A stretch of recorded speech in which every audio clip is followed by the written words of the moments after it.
Hi, welcome back to Do Fix Differently. In this episode, I want to talk about customer-specific specs. I've mentioned them in a variety of different videos, and really in this one, I want to delve into exactly what customer-specific specs are and why they might be useful for you. So first of all, let's think about an API document generally. I think of an API document as a contract. It's something where it describes, here's what's available to you and the various different options that you might want to take. As long as you send these things in, I'm going to send you these things back in response. It is a contract. It's a negotiation between the way that two machines actually communicate. So a customer-specific document, what do I mean by that? Well, it's kind of obvious. It's an API document which is narrowed down to that particular customer. You've removed all of the things that particular customer doesn't use in that API. And if you happen to have agreed some sort of override or default value or something like that, then that gets added into the document. So it's not always a strict subset. Sometimes it's also a slight expansion as well, with all of those customisations and transformations. So that's what a customer-specific spec is. Feels like a lot of work, right? You might be thinking to yourself, well, actually, let's think about some of the benefits that might accrue from this thing. First of all, when you're doing a regression project or an upgrade or something like that, there's this big project that always comes about where people say, well, how do we make sure we haven't broken a particular customer? And everybody scrabbles around looking for log files, trying to push them back through a new test environment again and make sure that something hasn't broken. That's a brute force way of doing regression.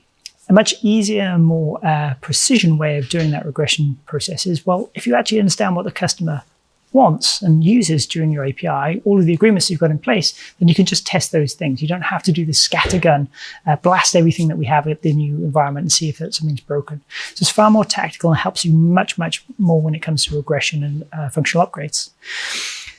Leading on from that, if the customer then comes to you and says, well, look, I've been doing perhaps orders for a little while, I'd like to have a go at quoting now, you know exactly where the starting point is. You know the history of that particular customer, you know exactly what you've agreed with them, you know what the delta is between where they are today and the future. And that's something that a lot of firms typically struggle with. They struggle with the idea of upgrading customers and only testing the minimal amount that they need to get them from where they are today up to that future version. Customer-specific spec, because it's a contract, helps both parties understand exactly where they are today and therefore what the delta is. It also helps you a lot when you're doing impact analysis. So let's say that we're thinking about changing a particular message in a slightly different way, perhaps removing a field or making a field mandatory that's previously been optional. If you had the intelligence available because you've got all of these contracts there to understand exactly which customers you're going to impact by doing that change, it's going to be much easier for you to make a business decision about whether that's a good thing or a bad thing. And if you decide to go ahead with it, you'll know exactly which customers to go and talk to in terms of the impact on them. You don't have to disrupt everybody. So it's much better when it comes to impact analysis. The fourth thing, and this really is something that people typically overlook, is, well, what happens when your onboarder leaves? Right? We hear time and time again that negotiations with a customer during the onboard that led to perhaps a defaulting of a value or a transformation of a value, that's left in somebody's email inbox somewhere. And then that person leaves and suddenly there's no record of it anywhere. A contract customer-specific spec is a way of capturing that systemically so that everybody else in the team can pick that up and everybody knows exactly why something was agreed. So there's lots of good, valuable reasons for going towards these customer-specific specs, but how should we do it is the next obvious question. So number one is, do not try doing this in Word. I really, please don't even consider that to be the case. Don't take your normal spec and start thinking you can just delete various different bits and bobs out of it. It will almost certainly become out of date almost immediately. It cannot be used in that way. Similarly, please avoid things which are purely machine readable. So people might think, well, look, I've got this config file today. It's an XML file, and it captures all of my overrides and default values. So that is my customer-specific spec, right? The answer is that's not really good enough either. And the reason it's not good enough is because that thing is typically not shareable with your customer. Remember, it's a contract, and in all good contracts, both parties have the same document. They can look at the same document and understand exactly what's agreed.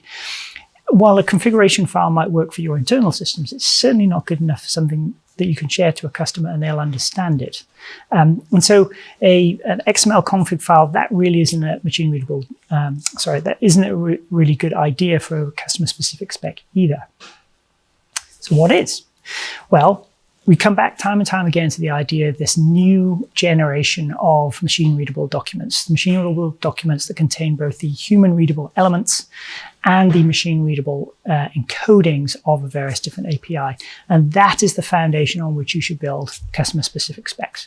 I do need to issue a warning here that if you have not done your standard spec in a good quality way in a machine readable format, you should probably stop at this point and not try going any further, because that really is a foundation on which you need to build.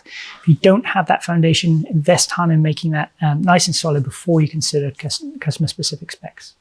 But let's assume that you have got that, right? You have invested the time, you've got a good quality machine readable spec, either in something like a FixOrchestra file or a FinSpec file.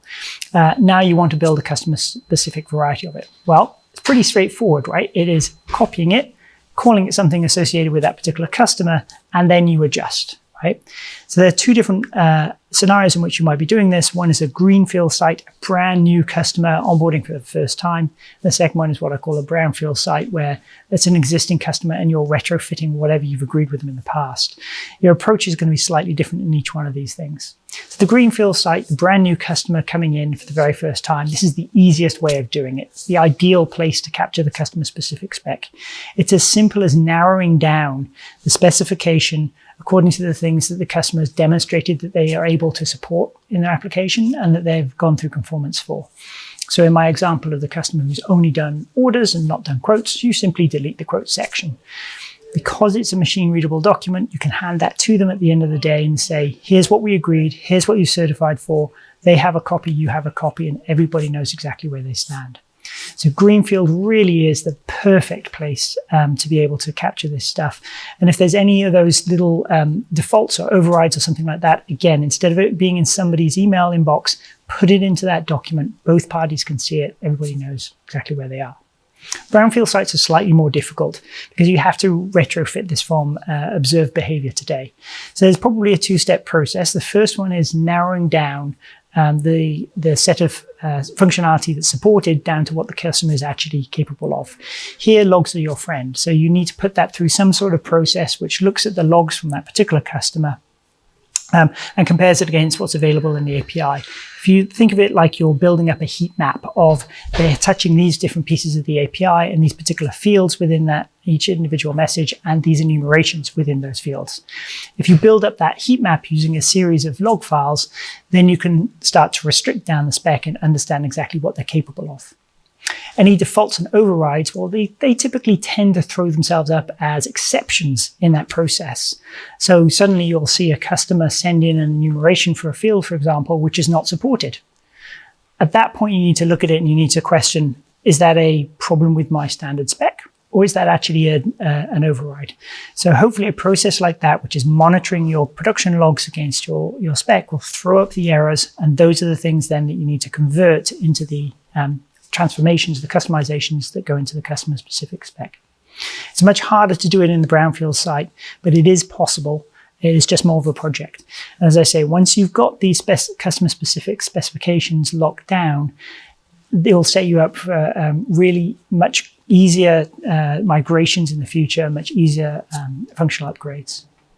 So that's it. I've covered a lot of ground there. If you're interested in customer specific specs and want to learn more, please do reach out to us or drop a comment below and we'll get in touch. Customer specific specs are an advanced topic, but they really will be the thing that allows you to automate your onboarding and maintenance over time. Tune in next time for more Do Fix Differently.